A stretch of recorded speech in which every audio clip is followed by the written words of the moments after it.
Good afternoon. Welcome to Good Guy Sports. I'm Jackson Gerke alongside with co-host Mike Roby. Blake Gerke will not be joining us this week because he has stuff with work going on with him. So I am joined by Mike Roby and the other coach joining us a little later if they're able. But for now, I'm joined by with my co-host Mike Roby, who is baseball's um person to talk to, which I am happy enough to ask you with any of any question related to anything baseball, and I'm here for it. The first one I want to start with is yes, the Braves are still NL East champs. It'll be their sixth division crown. It would be their record 26th division, two more than the Dodgers and the Yankees combined in that span. And you think about it, the Braves started this run back in the 90s, and it all started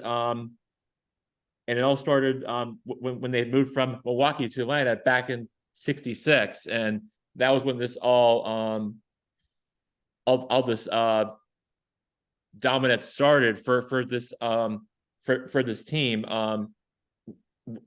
Since they've been relocated to Atlanta, they have been what would be called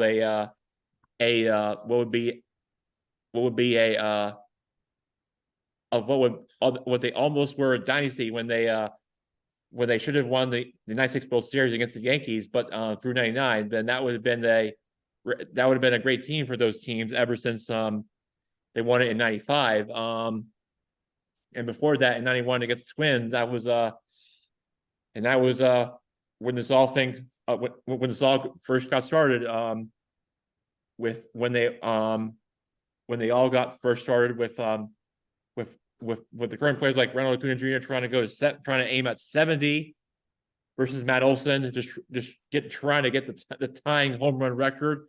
A lot of things have yet to play out for the Braves, but some better things are yet ahead. If they want to win the big dance, which is going to the World Series, which is going to be a big ask, but there's going to be a lot in the line to figure out if they want to get this team all straightened out.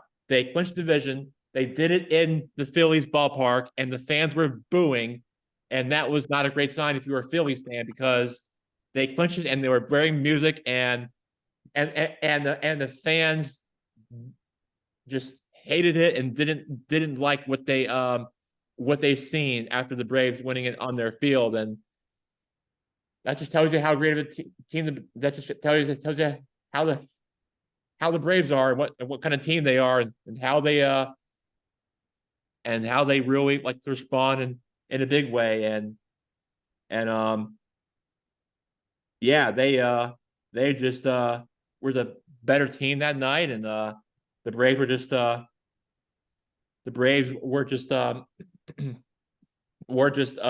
the better we're just better that night. And then although I will point out that the Braves and the Phillies did meet in last year in the NL Division Series, where it was a short 5-series game, and the Phillies ended up winning that game, as we all as I recall. But they could face each other again this October. And Mike, this could be uh could be a could be in for a what I would say a battle for this for one of the best two teams probably in that division, and probably heading into the postseason, because as we know, records don't matter in the postseason, and that's just that's just part of sports, and how things play out, and of how it really turns out for pretty much every sport that, you think of, whether it's March Madness, the Stanley Cup playoffs, the NBA Finals, and the NBA playoffs or the MLB postseason, every team will show up, and that's something that you got to be prepared for heading into the season. That's what really matters. Once the postseason begins, and Mike, I'm I sure just what to say about it to digest after that record division title for the Braves. I just hope they didn't clinch too soon. They don't Right. want to have a letdown, because baseball is one that you got to stay hot, and you got to come into the postseason hot. And I just would hate to see them have some type of a letdown. It's going to be hard for them to continue with the same momentum throughout the rest of the regular season. But I think they'll come away. I don't see any holes in their lineup. Their pitching is rock solid. I think the Braves have always had one of the best farm systems in the major leagues, and that's what's gotten them so many championships. They've brought in enough homegrown talent, as well as had enough trade chips to bring in players like Olsen when they needed to. So hats off to the Braves front office for putting a dynamite product onto the field. That's coming from a Nationals fan, who, Yeah, by the way, I hear you. lost again to Yeah, I the understand how Pirates. I understand how you feel. I get it. Your Nationals could have won the division, but like I said, the Braves are a better team by far in the NL East, and Yeah, that's what we keep forgetting, yeah, giving a lot of credit because they are by far the team in the division, if not the best team yeah. in baseball all year. Just remember when the Nationals won the World Series in 2019, the Braves won the division that year. That's a great fact. I'll keep that one in mind. So, it all bets are off once you reach the postseason. That's a good fact from you. I will keep that one in mind. And yeah, that's an interesting stat from you from what I've from your take there. I will definitely keep that one in mind. Yeah, indeed. So, Jack, I'm sitting here at Kidd Brewer Stadium at Appalachian State. You'll be jealous of Blake Lumberger after he's trying to want you to see your background of seeing this. And yeah, I would I wish you were there in person. Yeah, that was just a cool background of the mountains and the scenery and the stadium and the feel of it. Doesn't get any better. Yeah, I just had to give him a shout out for almost upsetting UNC this past Saturday. Yeah, that was Took a him to back and forth overtime. overtime thriller. Yes, absolutely. That was just a crazy game they would call in these parts, and that's what ended up happening. UNC just surviving against of what would be a shocker, which almost was until UNC came on top to win that one. But yeah, that was a heck of a game. That was that was a fun game. Lots of fun games this past weekend. What was your favorite? Um, my favorite was the Texas Longhorns going into Tuscaloosa and taking down the Crimson Tide. That was one of my statement games. And if you think about it, Steve Sarkisian saying Texas is back, although they're not officially back yet. But you think about it, they are entering in their last year in the Big 12. Now they are going to be entering in the SEC next season, and that's something I'm going to keep watching on because you see Alabama just couldn't get off the field on like a critical third down play, and that's usually what happens when Texas or for any opponent they face. Usually in those big like critical plays, and that's just really what happened because the defense of Alabama just couldn't like get a stopper on the field.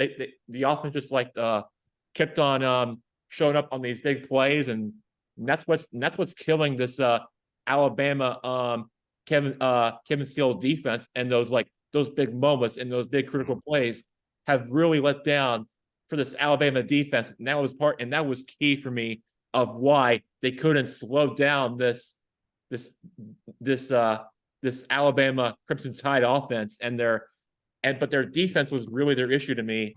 They just couldn't like they just couldn't like get on the field, and they couldn't like make any they just couldn't make any kind of stop they could find. And I mean, the defense just got too many penalties. They looked they looked gassed, and they just looked tired, and they probably looked a bit frustrated to me, and that's part of why Texas was a better team that night. And but yeah, they rolled into Tuscaloosa and got the W, and after from their revenge in last year's game. But good for Texas. They deserve it, and I think Steve Sarkisian, give him a lot of credit. He deserved it, and I think that Texas is really back, in my opinion, but not for, but everybody's opinion is different. But I think Texas is heading in the right track. Yeah, no, I think you nailed it when it was the defensive backs for Alabama. Right. Case in point, right after Alabama scored their first touchdown, Texas went down the field in 3 plays, scored a touchdown, went 75 yards and scored their first touchdown right after Alabama scored first. And then the two interceptions that Texas had certainly didn't hurt them. No, absolutely. And yeah, Texas was the real deal. And yeah, you feel bad for what Alabama did in front of their fans, and they were so hyped for this game. I mean, they were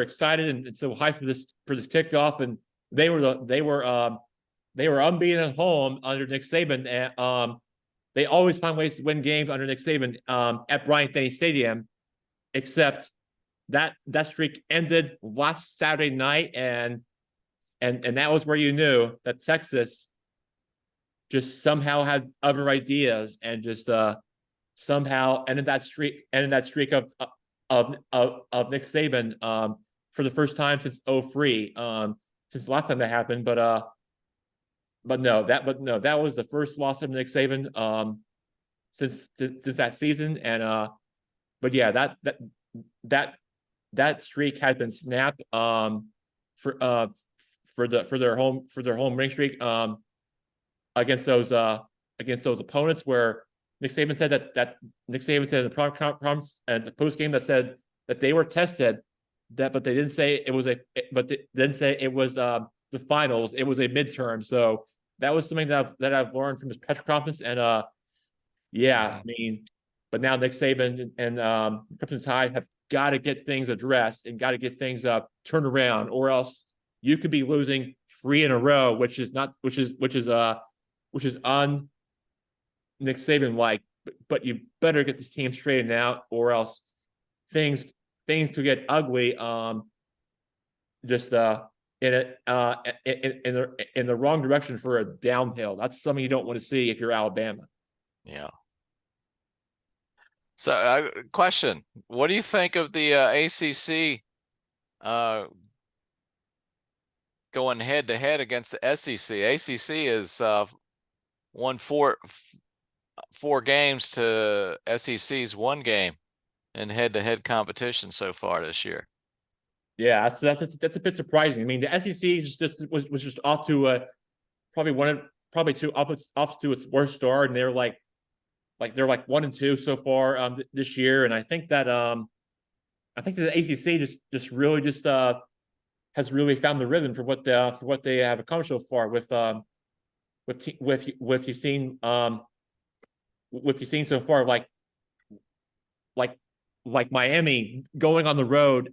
Well, Miami at home taking down A&M, Yeah.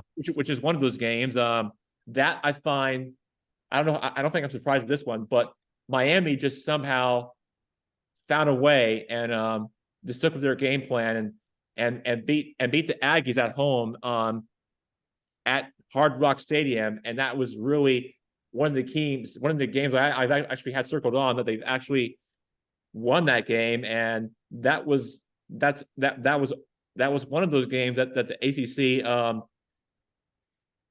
um led by for one of those matchups there. And then do want to get a shout out to the Radakovic's who that I pointed out last week that they actually is actually the athletic director and they have family down there. That's what I want to get a shout out to them because they deserve that win. And I think I think they're earning something special for what Mario Cristobal and his led group of guys that he has down there for his team. What they're doing there so far is really accomplishing for what they have achieved there for this program. Yeah. And that's There's one, only one head-to-head competition this weekend: Georgia Tech versus Ole Miss. now that I don't think I favor Tech in this one because Ole Miss coming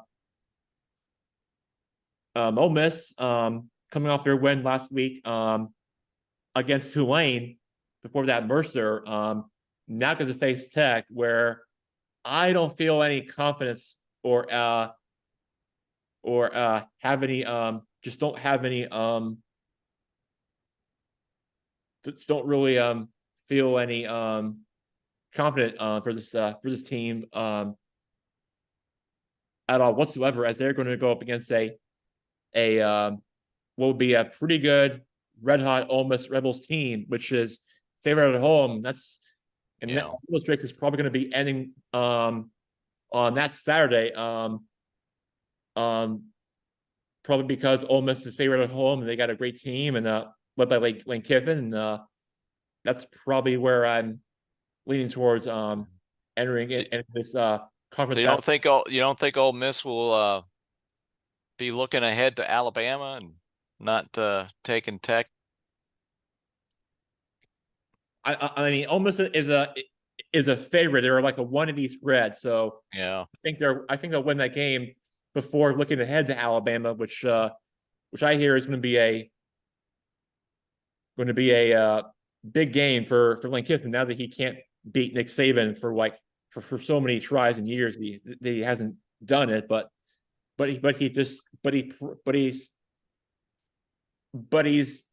he's tried every single time. It hasn't worked, but who knows? Maybe he'll get it done this time around, but you never know. But I highly doubt it.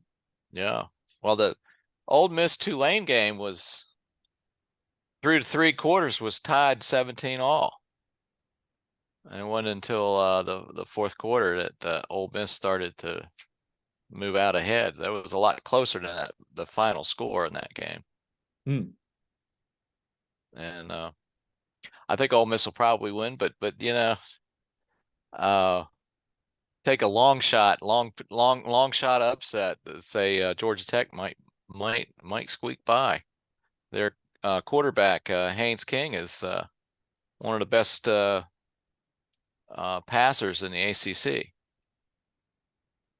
Interesting. He leads the ACC in total yards, at least through the first 2 weeks. But the defense will come to play. Yeah, I think this team will do everything it can for whatever they got for this team. But yeah, I don't think they'll find a way, but I don't think it's going to be enough against this Ole Miss team because you're at home and you got the hotty toddy crowd showing up. And yeah, I mean, Georgia Tech will play, but it's not going to be enough against this Ole Miss team. I want to put it that way.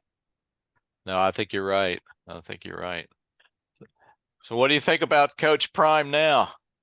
Well, he's off to a great start. They're 2-0. They are now taking on their arch rival Colorado State. That game will be kicking off at 10 o'clock Eastern time on ESPN. That will be after Yeah.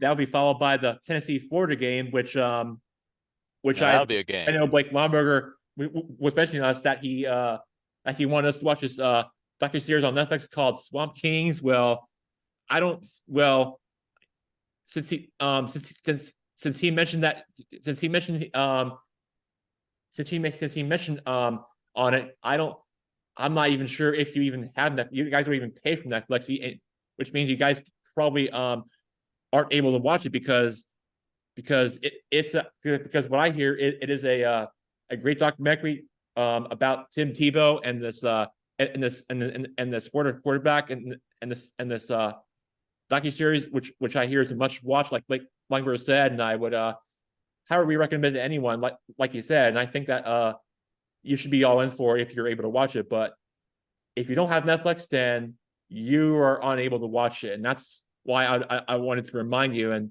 see if you're able to watch it one of these nights. And I highly recommend it, but if you can't watch it, then you're not able to. Yeah, unfortunately, I don't have a Netflix subscription. I've got Prime and Disney Plus, but not Netflix.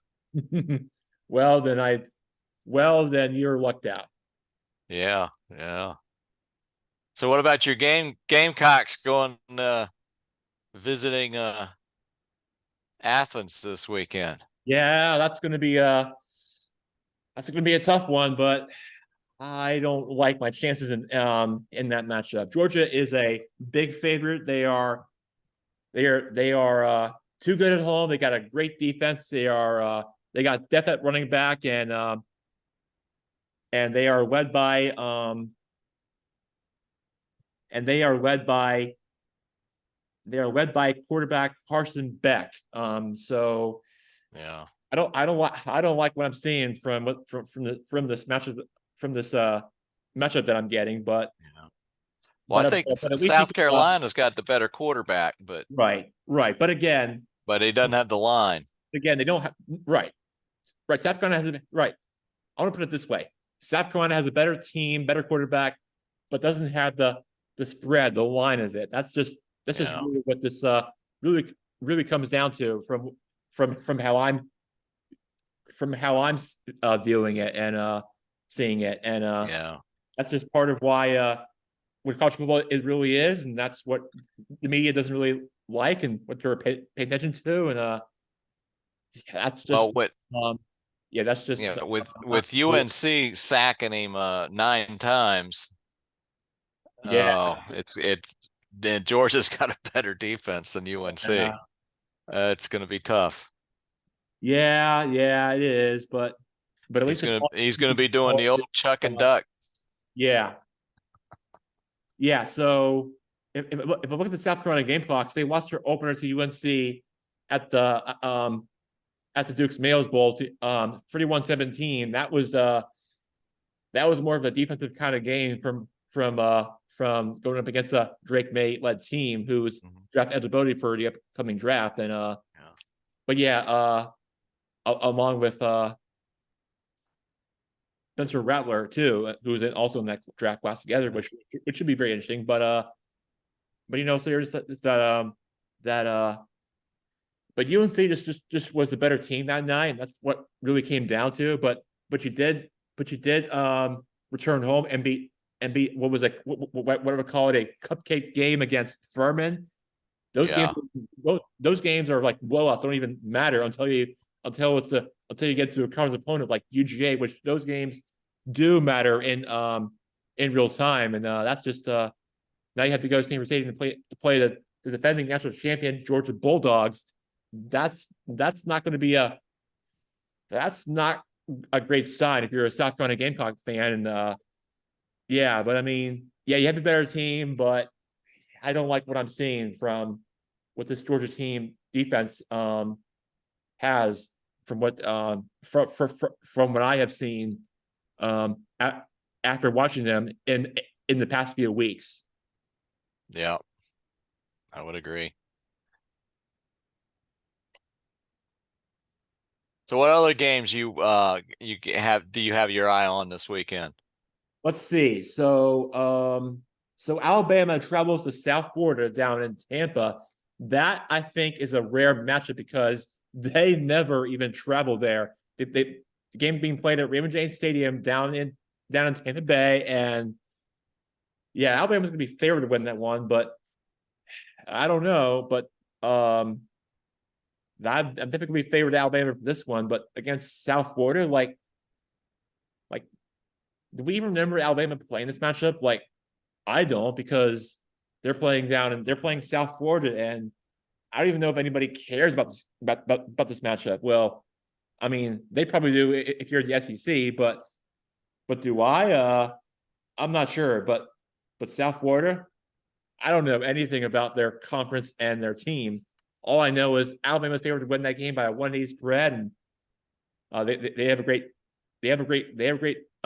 team, and for Kim Steele in Alabama and for Nick Saban, yeah, but traveling to South Florida, that's going to be a different kind of environment than what you're used to because South Florida doesn't play in a college stadium.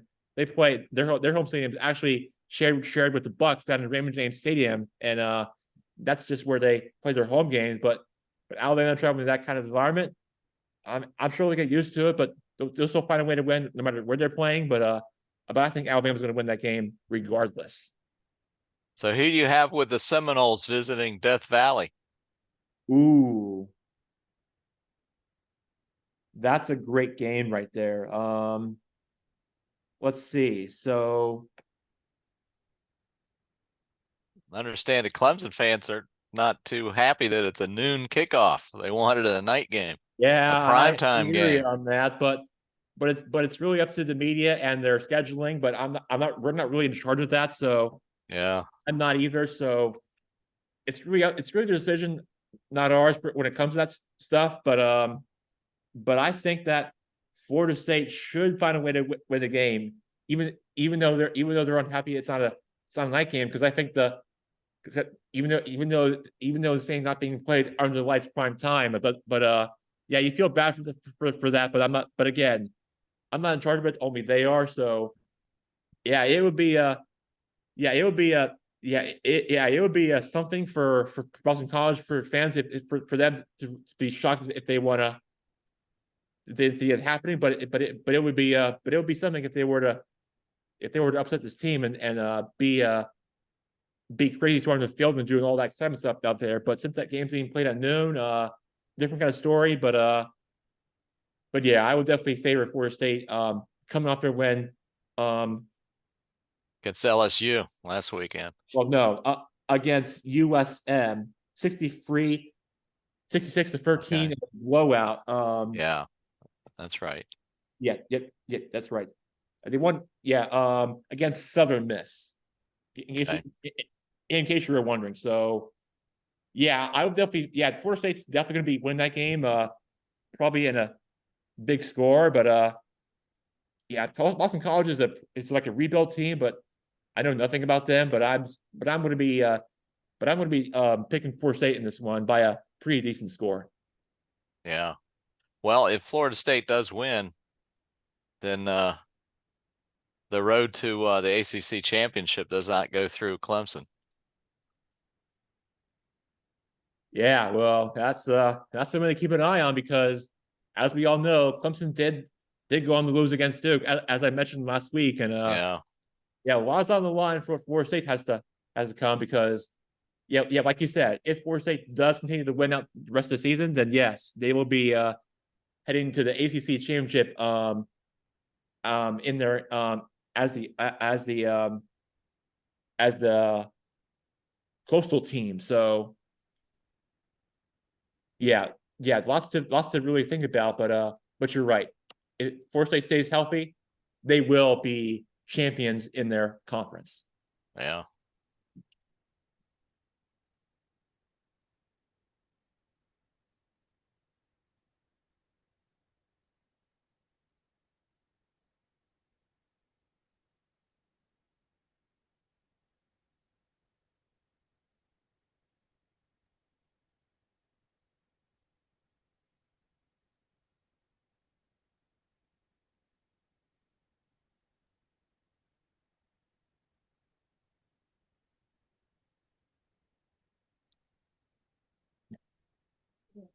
All right, so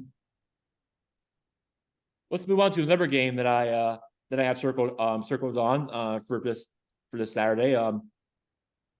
We talked about Swamp Kings, but before I even discuss that game, but between Tennessee and Florida. Well, I talked about the docuseries of it before I got in that matchup. Who was led by the great Tim Tebow, which we all know is a great Christian quarterback, who is a person who is loved on off the field, no matter what he does for his life in his living, but for what he does as a human being person. But let's get to some actual football now and talk about this Tennessee and Florida matchup taking place down in Gainesville. It'll be a 7 o'clock start on ESPN.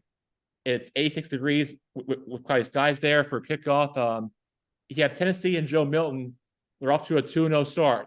Now you have to go to the Swamp and deal with this crowd and the Gators and this team showing up down there, which is not what you want to see if you're a opposing road SEC team against this hostile environment. And now you're going up against a Florida team who is 1-1, who lost their game last week against Utah. Joe Milton at quarterback replaces Hendon Hooker, who we all know has been Heisman candidate for last season. Except that he was injured and didn't make it to New York for the Heisman Trophy. Now all eyes are on Joe Milton as quarterback, who is no Hendon Hooker, but he can always give us some plays that he can give us to what he can. Although it may not be as perfect as Hendon Hooker, but he can give us the throws that everything that he's got for what he has. But now I will say this, that Tennessee has got to get set for on this for gotta get yourself in position and try to hold the ball and just try to stay protective and try to make the perfect throw as you can, because if you do that, then good things will happen. But if you don't, then but yeah, that was a perfect example of that was a great opponent, because they played against this last week. They were at home and they played again and they played against Austin P. I think they played against Austin. They played against Austin P last week in a 13-10, but Tennessee, they have got to find the right kind of play if they want to say. They got to find the right play and the right player connection. They got to stay you got to stay in balance in position if you want to beat against a SEC opponent, because last week it was against a non-conference opponent and they put up points. But you got to stay aggressive and stay as sharp as you can and just stay in position if you want to win these games, because against Florida they will show up and the Swamp will stay alive. And that's the perfect example of why Florida is too tough at home compared to where they were last year in Knoxville. But a whole different animal from how I'm viewing it. But yeah, I think Florida might put a point in this one. They could show up and make it a game if they are able to. But I think Tennessee is favored this one, but for the spread. But Florida, Tennessee hasn't played anybody though, and they will never be counted out. Yeah, Tennessee hasn't played anybody yet this year. They opened it up against UVA. And then that's right. And then another one of those marquee games that I mentioned, they're at the Swamp in Florida, and that's one of the teams that they haven't played yet. So Florida will show up, and the fans will be getting out alive out in the Swamp. And yeah, the Gators, they will come up with their capability for what kind of team they have. But yes, Florida will never be counted out. But yeah, Florida will definitely show up for whatever game plan they've got in their playbook. Yeah, I agree. I got Florida on this one.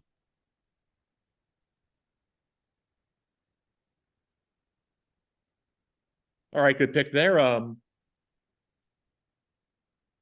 number of games that I'm looking at in all of college football. What about Washington and Michigan State? Ooh, that's a great one right there. Yeah, a lot of storylines in this game. Well, one of them, well, headlines actually, because one of them, Mel Tucker being suspended for a few games. That I find. That's a long story, but a lot of stuff to be sorted out with this. But it's too bad he's not with the team on the field. But as far as Washington goes, yeah, you got you got two of those games that are 2-0. This game being played in East Lansing. Washington's soon to be in the Big Ten a year from now, which is going to be make things more, which I hear is going to be make things more complicated for the conference and for their and for their and for their league commissioner. That I that I find that Michigan State off to a 2-0 start, who are tied with Michigan and Ohio State representatively in their conference. And I think for Michigan State, if they stay healthy all year and they go up against Michigan wherever this game's being played, I want to pull up the schedule before I share that thought out. So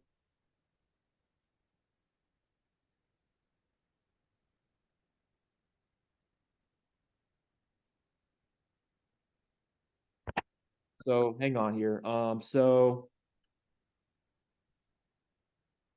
Yeah, so Saturday this game will be played in East Lansing, and I think that I'm sorry, no, the game on Yeah, October.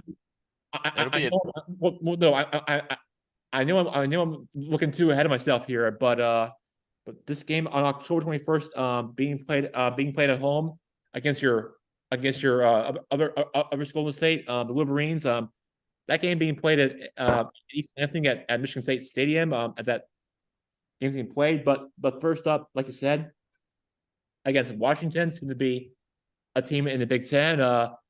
Washington Huskies are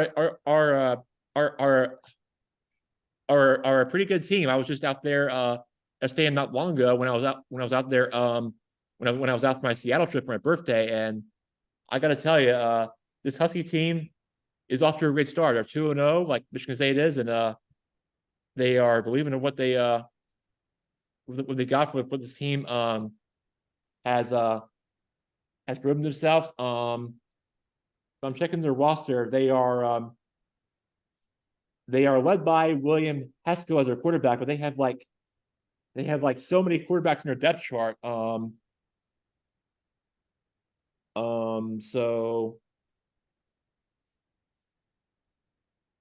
So one of the players I'm looking at is led by Sam Adams the second. But yeah, their quarterback is pretty good, but I don't know. I mean, this is like a pick-em game for me from how I'm seeing this turn out. But what do you think? I got Michigan State as upsetting Washington. Now Michigan, since they're playing at home, playing in front of a hometown crowd, I think the Michigan State players will be up for it. Interesting. That's my upset pick for the weekend. Interesting. That's just a take from there from Uncle Mike for you. Yeah, I hear you, but I have to disagree with you because Washington is going to find a way to win the game. Although, yeah, you might be right, but in my opinion, I have the Huskies going on the road, beating the Spartans, and they will win by a couple of touchdowns. And Okay. probably yeah, that's probably well, then Michigan probably how I State will feel. win the point spread then. I think Point spread is 170 point spread for the Huskies. That's all I got. So yeah. I thought because we got Blake Lineberger joining us now on Good Guy Sports. Blake, do you got us? Jackson, I'm so sorry. The soccer team got beat by Wake Forest, and I was hyping up so much 4-0 that I've just been in a slump, man. I haven't been able to recover yet. We just got slaughtered, and I've been struggling. So that's why I'm 40 minutes late. I'm still in sorrow and mourning for the soccer team right now. Well, all that matters And is Aaron Rodgers as well.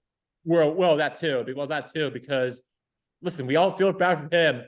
I watched him and I've got to say I was watching the Dan Pettis show for if you ever seen that clip of Al Michaels' interview where he said that or Aaron Rodgers in that Chicago Bears game 5 years ago against Khalil Mack, and they fought, and he got carted out, and they fought that, and they fought that he was done for the game until in the second half, where he showed up and bounced back in the second half. And let's recap for a second. The Bears were Well, Jackson, were leading 17-0 that game, and then Aaron Rodgers showed up in the second half and found a way to come from behind and win the game. Jackson, are you telling me that Aaron, and that's a perfect example of how this game turned out? But what are you trying to say? Are you trying to say Aaron Rodgers is going to come back and play football again, or has he played his last down of football ever? He's played his last down for this year. Yeah, that's true. I'm with you, and probably for this season, but a lot of uncertainty to be asked for this offseason if for him after what I've seen from the injury that he suffered in that game Monday night. But yeah, turning over to Zach Wilson but luckily the Jets found a way to win the game in a overtime walk-off thriller, and that was probably one of the most statement games the NFL has ever seen in an opener game on 9/11. We have lots of prayers go out to people who lost their lives in 9/11 in the World Trade Center, and for the people in New York, we feel bad for them. But most importantly, the Jets got off to a great start. They're 1-0, but now I had to pull the schedule here and look at the Jets. It was like deja vu again for the Jets fans. Oh man! In 1999, first game of the season, Vinny Testaverde went down with an Achilles heel, torn Achilles heel, and he was out for the season. And how old was he when he did that? Oh, gosh, I don't know. I felt like he was up there as well. I don't think he was. Chicken when that happened. He wasn't a spring chicken. That I don't. He was probably mid-30s, I would guess. I mean, I listen. I hate it happened. There was so much hype around it. The fans were loving it. The interest was amazing. And honestly, whether you like Rodgers or not, I think this is so sad for the fans, for everybody, for Rodgers. I think Rodgers wanted to be there. I think he wanted to play hard for the Jets. And I don't know, man. 40 years old. I don't know if he's coming back from this, or why would you want to? Hey, you know what? Take. Do we know what his contract? Did he get guaranteed money for those 3 snaps, or what's up with that?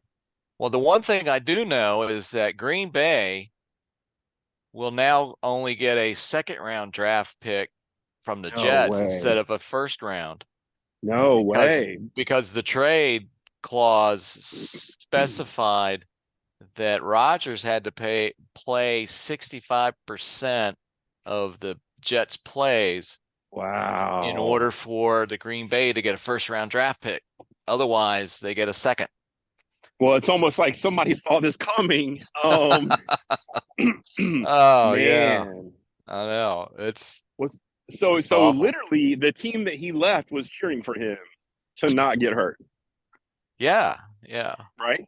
Yeah, because they would get a first they'd get a first round draft pick. Now they now they don't. But of course, the Commanders are quarterback as a 6th round pick, so you never know. And how did the Commanders do? They won. Let's go. Cardinals in their home opener in the debut of the Josh Harris ownership. Yeah. Let's go. Hey, we're turning over a new leaf in Washington, it sounds like. Absolutely. District of Champions. And you said they sold out the game? They sold out the game. Well, they got And good. they brought back the alumni. People like Champ Bailey, Oh John wow, Riggins, Sonny Jurgensen, Mark Ripken. Mark Ripken, RG3, Cool. Wow. all the old guys. I saw RG3 announcing a game, and I thought he was decent in the booth. I Yeah. kind of like hearing him in the booth. Yeah. The local press used to have a bandwagon they would get out when the football team was doing well. I think now our bandwagon has antique plates on it. So we gotta wipe the dust off of it before we bring it out. Oh man, yeah. Well, I'll tell you what. I was looking at the Florida State Seminoles intro, and the guy who brings the spear out, rides the Uh-huh. horse, and throws it in the ground. And how the tribe picks the student from the university every year to do it, and they're really involved. I mean, I think it's time to bring something in. We get a 1-game winning streak, and then bring somebody riding a horse with someone on fire and throws it in the end zone. I think, watch out, Washington. Here we come again. Yeah. Well, the We were talking about Seminoles are that gonna game. have to bring their spear to Death Valley this weekend. Well, I mean, okay, let's talk. Have you already talked about that game? We did. And Yeah, predictions we are that covered it Florida all. State's going to We hammer. covered it all before you even showed up to our show. That's all. That's all I gotta say. We all in agreement that Florida State's going to beat Clemson and maybe bad, or is this a revenge game for Clemson to show up and say, "Hey, we're not as bad as you guys think. We're still here." Well, I was saying just a few minutes ago on my show that if Florida State stays healthy, they would be the ones crowning their conference championship, heading into the ACC championship game into Charlotte. So that's what I was just that's what I was saying. I think I'm going to be sticking with it until Florida State just plays a real opponent. Yeah. I'm gonna You, go with Clemson in this game because they're playing wow, at home. And wow, if Clemson loses, they're done. their season is You might as Yeah. well put a fork in them. Well, and I know they got beat by Duke, but let's not forget that they have probably 5 stars almost across the board. It's not like they don't have talent on that roster. They just got to put the X's and O's together. They've had another week. I'm sure it hasn't been easy or fun for them. 2 weeks, and so yeah, I'll tell you what, Mike. I don't think it's going to be the blowout that a lot of people think it's going to be. I think Clemson's going to show up, and the fans will be there. And if they want to hold on to those fans, then they need to at least make this a really close game, if not a win. Yeah, I would agree. It's going to be a fun game. So Blake, guess where I'm at? Are you in App State? Is Yeah, that baby. Mountaineers? Yeah. Oh, because a little shout out to your Mountaineers. who was App State playing this weekend? They played UNC. They lost. Oh, that's right. They lost in overtime. I'll tell you what. But they went head to head with them that whole game. When I watched that game in overtime, it was almost like the coach was okay when the result came in. I don't know if they were just ready to be done with the game or what, but when it came to overtime and they lost, I don't know. It was almost like they were ready to be done. But what a great game! What a great game that was. I mean, yeah. Couldn't agree more. That just Jackson, are you at Turner Field? Where are you? I am at Truist Park, home of the NOE 6-time the division champion Atlanta Braves. That's right. The Braves have clinched their 6th division. Sixth consecutive division champion. They're 26th division champion. Am I crazy that before these last 6 that they weren't doing that hot and they just turned it around and got hot and kept it going? Well, they were hot in the 90s, in the early 2000s. They were winning all the time. And then I think they may have had a couple seasons where They weren't so hot, but they quickly built back up. I was telling Jackson that the year the Nationals won the World Series, the Braves won the division that year. So you got to win the big dance. It's okay to get to the play, get into the postseason, but you got to win the postseason. Which is a fact, because as we know, as I said on the show before I came on air, that the teams that you play against will show up and have their own game plan, and whatever kind of team you end up facing up against, it will be a battle, and weird stuff does happen in the postseason, and that's something just you have to keep an eye on, because whoever you're facing against, you'll probably and if you don't stay healthy, you'll probably get beat, whoever that opponent is. Yeah. Well, speaking of baseball, the poor Rangers, Max Scherzer is out for the season. They you got to feel bad for him. I mean, it's got to hurt, and with that, and as a result, with that injury happening, that might cost your chances for a championship for the Rangers, if he's done for the year, because the Astros are still hot. They're still the team to beat. Mariners are right there. Angels are toast. Yeah, Verlander's still the A's still pitching. They're a bit of an undecided for their future, but most importantly for the Rangers, yeah, you feel bad for them. They were so hyped, and they were I mean, they acquired from the trade deadline back in the July, and he Jackson, did my Rays get the wild card? Did they secure it? Or are they just still at the top? I think they're still at the top.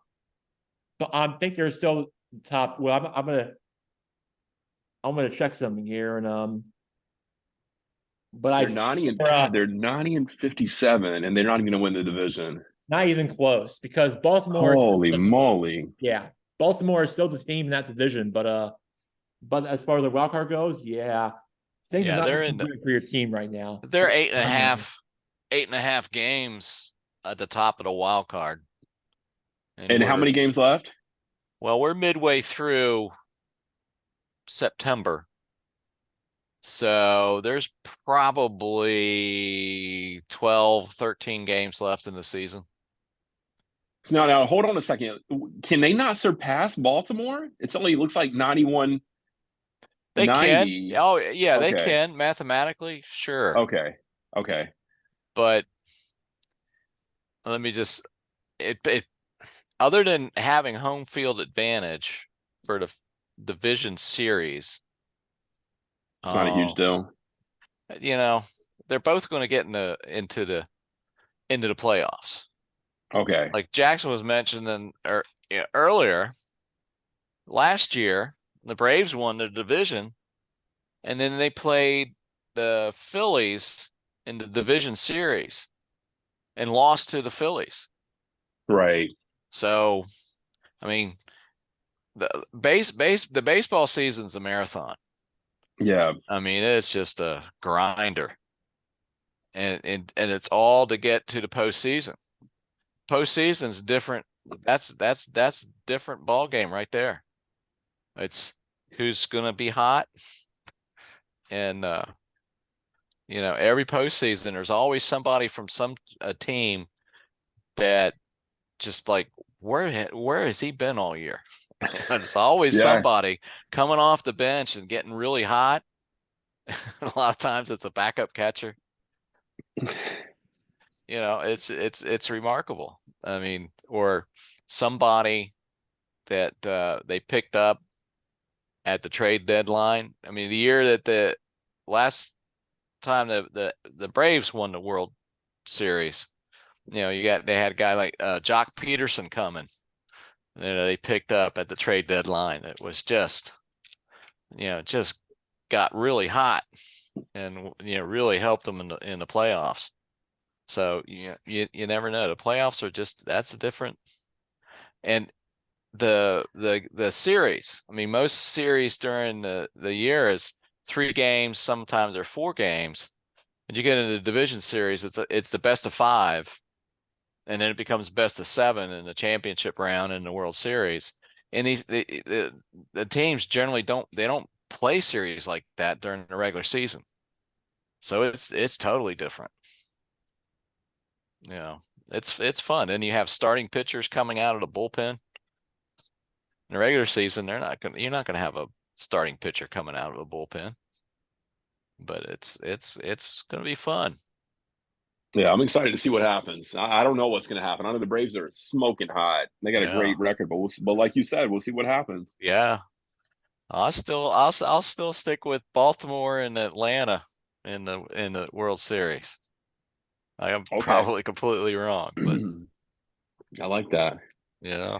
Yeah, I think most of us are in the sports media or us sports wise for us, especially for us, the good guy sports, but they can prove us wrong if we got it right. But like you said, we will see what happens when things turn out heading into October. Once we get deeper and heading into the MLB postseason. So I do want to point out that about Max Scherzer. So yeah, he will be unlikely to return from a suffering injury. But the good news for him is that he's not required to have you won't need surgery. Right. So he will not be required for a surgery. So yes, you're right. So but then he'll be 40 years old next year.